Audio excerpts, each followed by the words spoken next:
I'm Joe Fryer. And I'm Savannah Sellers. Let's get right to our team coverage on the Israel-Hamas war. We have a crew covering it all from the Middle East to Washington. Let's begin with foreign correspondent Raf Sanchez, who joins us from southern Israel. Raf, tell us where you are right now, what you're seeing.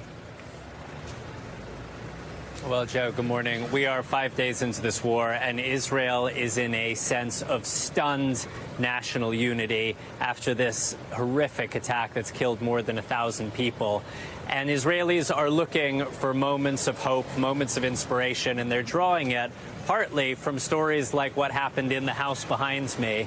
This is the home of Rachel and David, their grandparents in their 60s. On Saturday morning, 5 Hamas gunmen burst into this house. They held this elderly couple hostage for 20 hours. But Rachel, this grandmother, fed the gunmen. She sang to them. She bandaged one of their wounds. And the whole time she was secretly signaling to her son, who is a police officer, how many of the terrorists were inside. She basically bought time. And if my camera operator, Dave Copeland, is able to zoom in, she bought time for Israeli police commandos to storm in through that window. They were able to kill the 5 gunmen inside of the house. This elderly couple were unharmed, and it is one of the very, very rare moments of good news that Israelis are trying to draw strength from this morning. Guys. Oh, wow. What an account there, Raf. We know it's been another night of relentless aerial bombing on Gaza. We understand Gaza's only power station could run out of fuel today. This is after gas, food, water are being cut off to Gaza. Tell us about that and how the full-on siege is impacting Palestinian civilians right now. Yeah, Savannah, it really appears that things are reaching a complete breaking point inside of Gaza. Israel's defense minister imposed a state of siege. As you said, no food, no fuel, no electricity getting into the Strip. That meant people in Gaza had what they had to get by on, but those supplies are running out. And crucially, the diesel fuel that powers the electricity station, according to Palestinian officials, is now about to run out. If that happens, we truly could see the entire Gaza Strip plunged into darkness. The 2 million Palestinian civilians there without electricity. You can just imagine the implications of that. Off the top of my head, dialysis machines, other medical equipment turning off. Potentially, you have people dying in hospitals in their beds because there is no electricity. We spoke to a young mother inside Gaza last night.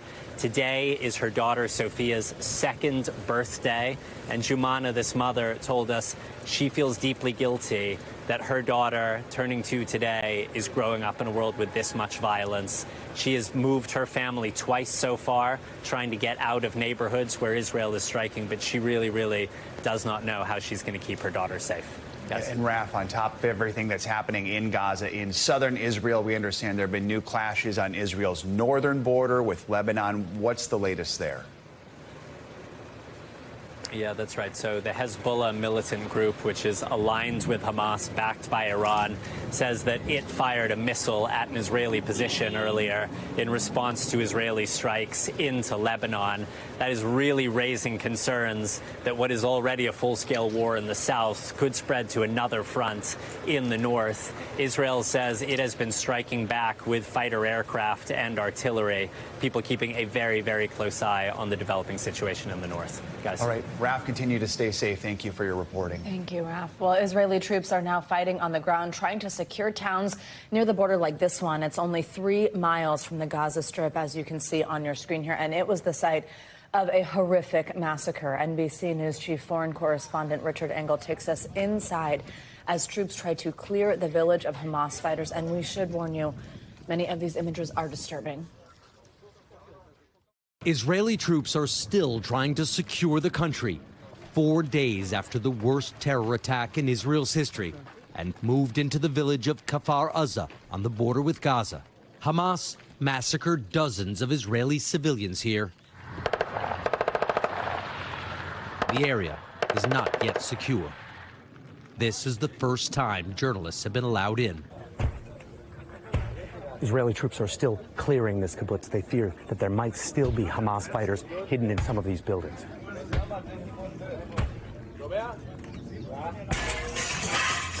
It's a slow and dangerous mission as the soldiers go through every room, double and triple checking. All the residents are gone, either evacuated, killed, or kidnapped.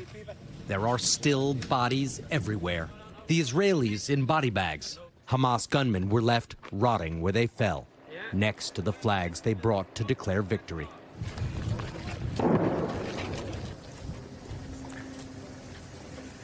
And these were the homes that the Hamas militants were going through. You can see all the doors and windows are broken in. It was like each one suffered a home invasion and kidnapping. As the troops kept searching, they discovered the remains of an elderly woman. They wrapped her in a plastic tarp, adding one more to the death toll. Sergeant Dov Shishe-Portish is a civil engineer, now on an open-ended combat mission. What is it like for you to see this? It's horrible. Actually, I live 10 minutes from here. By mistake, I didn't do the weekend here. What do you think needs to happen now? We need to, I don't know, to change this reality. We live like this for years. Kfar Aza is only one Israeli community where Hamas went on a killing spree. We saw new images from the nearby village of Be'eri, where more than 100 men, women, and children were executed. Hamas says it trained for over a year for all of this and released new footage, which the group edited and blurred, of the militants streaming through holes in the border fence and flying over it. And Hamas isn't finished yet. The militants launched hundreds of rockets into Israel. We took cover in a shelter. This is happening in Israel every single day. Israel's Iron Dome defense system intercepted nearly all of the rockets. But a few did get through. Israel has declared war on Hamas, and these may only be the first days of it. Israel has put out a readout of the call between Prime Minister Netanyahu and President Biden. And according to the readout, the Israeli Prime Minister told President Biden that Hamas is worse than ISIS, that they have beheaded Israeli soldiers and executed dozens of children. These are claims we have not independently been able to verify, but it is the messaging that the Israeli Prime Minister is delivering to President Biden. He also said that what is required now is, quote, a prolonged campaign, which he said Israel will win. All right, Richard Engel, thank you so much. Many families are still anxiously waiting to hear from loved ones who remain missing. 21-year-old Adi Miselles was at a music festival where Hamas killed at least 260 people and took several others hostage. Adi's mother, Ahuva Miselles, joins us now. I know this has been just an incredibly difficult time for you and your family. Tell us how you've been managing. I understand you just recently got an update on a close friend of your daughter's.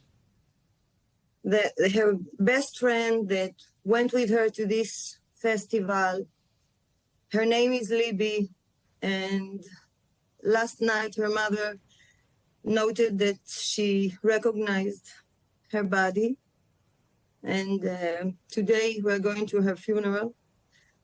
And also it means that Adi is probably, I'm going to be informed in a few hours, the same message, because they were together all the time. I know this just must be the worst imaginable pain and the worst few days of your life. If you don't mind just telling us a little bit about the last time you spoke to Adi. I know it was as this was unfolding from this music festival. She called you. Tell us about that phone call. It's true. She called me the last time, Saturday, 7:40. And she said there's a lot of mess and a lot of shooting and screaming, and that she's in the car with her friend. She was driving. And today I received a phone call from a girl that rescued these last hours, and she called me and she said that my daughter drove 5 people with her, and she was so cool and in control. And they left them when they saw the other friends, and my daughter kept on with the car. And since then, I don't know what happened to her. I'm really having a hard time to express myself and our feelings, because there are no words that can describe this situation, these actions that are being taken by Hamas. And I want to remind a few things to my people, to the Israeli people, please, if I may, and to my girl, Adi, if she is still alive. I want to remind you that Israel is a very, very strong people, and I don't mean military, okay? This is not mine, I'm not a politician, and it's not to deal with. I just wanted to remind everybody the resilience of our people, okay? Because many people and many times along history, they tried to wipe us down and they couldn't, because whenever we reunite, whenever we are united, nothing can break our resilience. So yes, it took us a few days. It's true, you took us by surprise. But once we understand where we are, and from day to day, we can see that the worst nightmare of our worst imagination is becoming reality right now. And I think that the whole world should see and to understand that we are dealing with people that have no respect to, and they don't worship life itself. They don't respect others' life.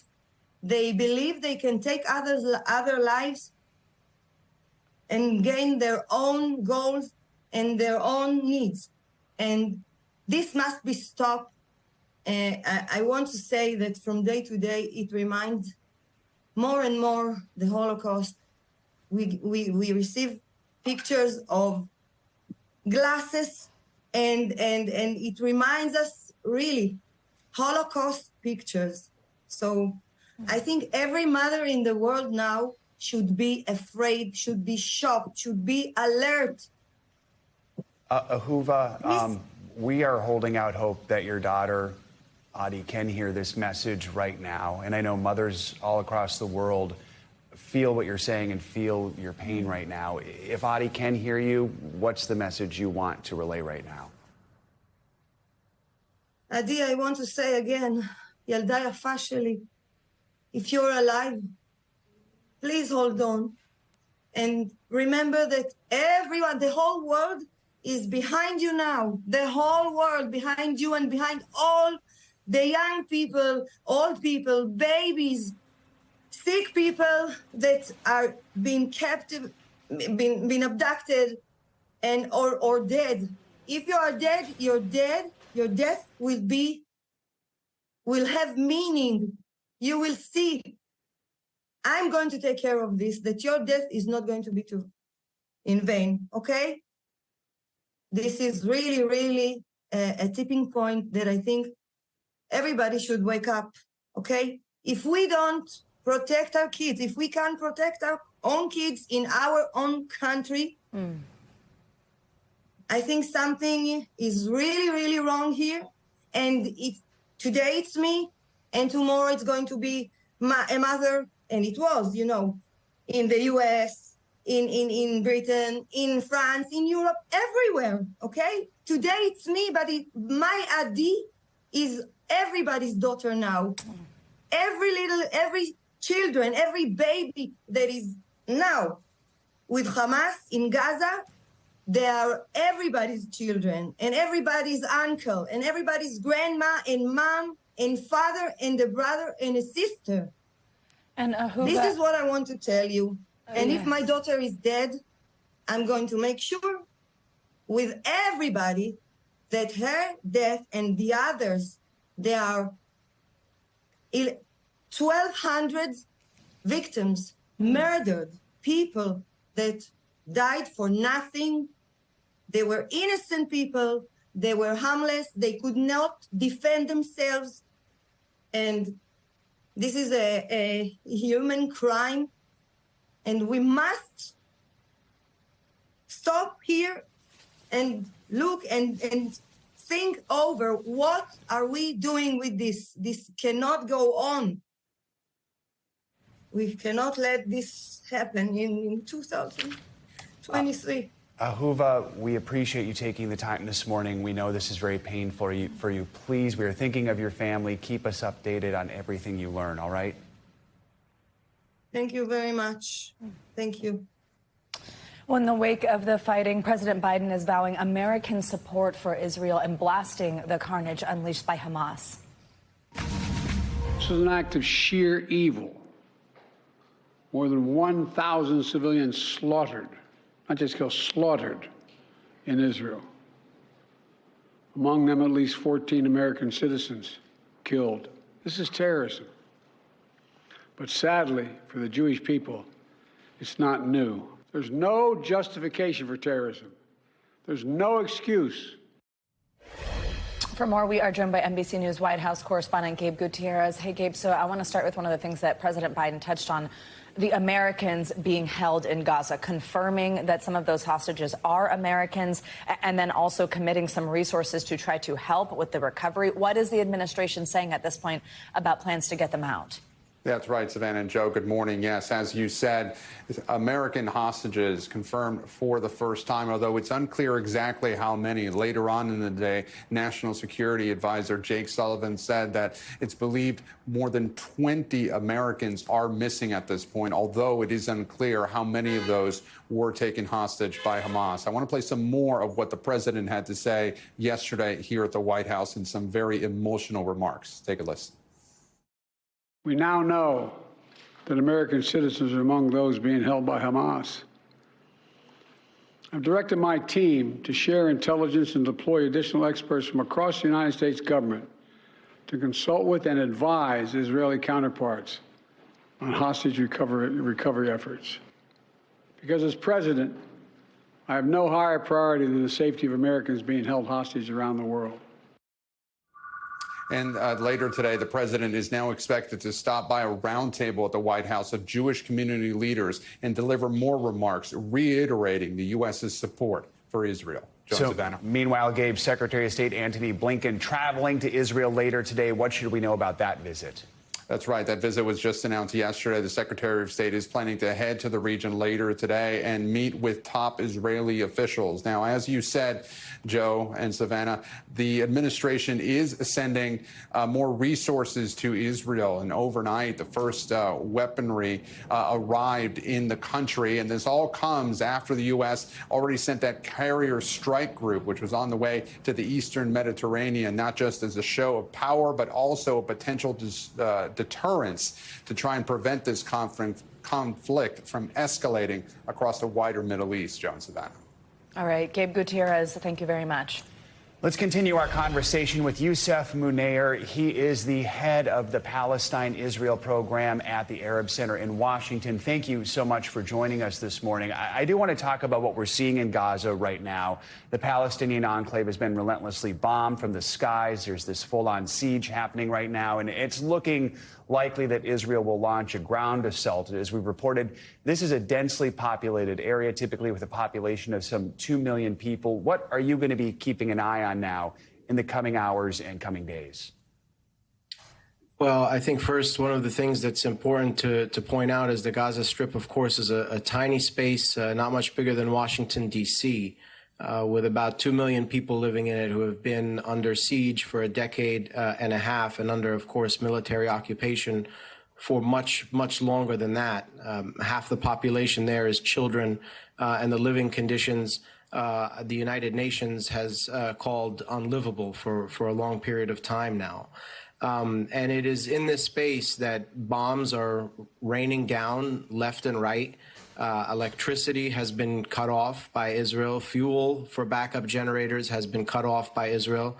1,000 Palestinians have already been killed. 5,000 are wounded in hospitals that are overwhelmed and are not going to be able to function. I am gravely concerned that what we are watching unfold now in Gaza will amount to a genocide that will make many of the horrific scenes that we've seen in the last several days pale in comparison to the death we are about to watch take place in the Gaza Strip. And I am very concerned that the U.S. government is sending a signal to Israel that it can do whatever it wants, regardless to concern for civilians on the ground in Gaza. And it should be mentioned here that, and I know you are doing a very difficult job in trying to report this story, but you and many other networks don't have people in Gaza right now. And with electricity being cut off, it's harder and harder for people to report the reality out from Gaza. We are talking about a black box where the world does not see what is taking place on the ground day in and day out. These are conditions in which mass atrocities can take place. And I think the rush to send this signal of unwavering support to Israel, even as all of these people are being killed by this bombardment, is extremely dangerous. Let's talk a little bit, though, about how we got here, both in the sense that this is, of course, this long-standing conflict spanned decades, very complicated, but then also that something that has never happened before within the borders of Israel unfolded over the weekend. Walk us through some of that to understand getting to this point today and what you're discussing, this humanitarian crisis unfolding in Gaza that is also a result of that.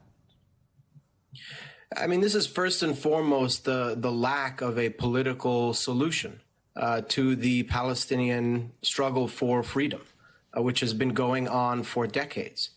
You know, this did not start this past week, of course. Israel has been at war against the Palestinian people since the ethnic cleansing of Palestine in 1948. Unfortunately, we have seen so many rounds of this in Gaza in particular. And each time the Israeli military launches an operation, does just tremendous damage, killing many people, most of them civilians. Each time they say that they're going to degrade the capabilities of Palestinian fighters in Gaza, and each time this happens. And there have been 16 Israeli military operations in Gaza in the last 20 years. Each time this happens, the fighters come back with not just greater capabilities and resilience, but also Palestinians are increasingly supportive of fighting back. And so this whole policy is bankrupt. And it has led us to the situation which we are in today. There is no military solution to this. And, you know, there are mothers in Gaza and elsewhere in Palestine who've been crying over their butchered children for years. And we have refused to hear their cries. We have refused to address their grievances.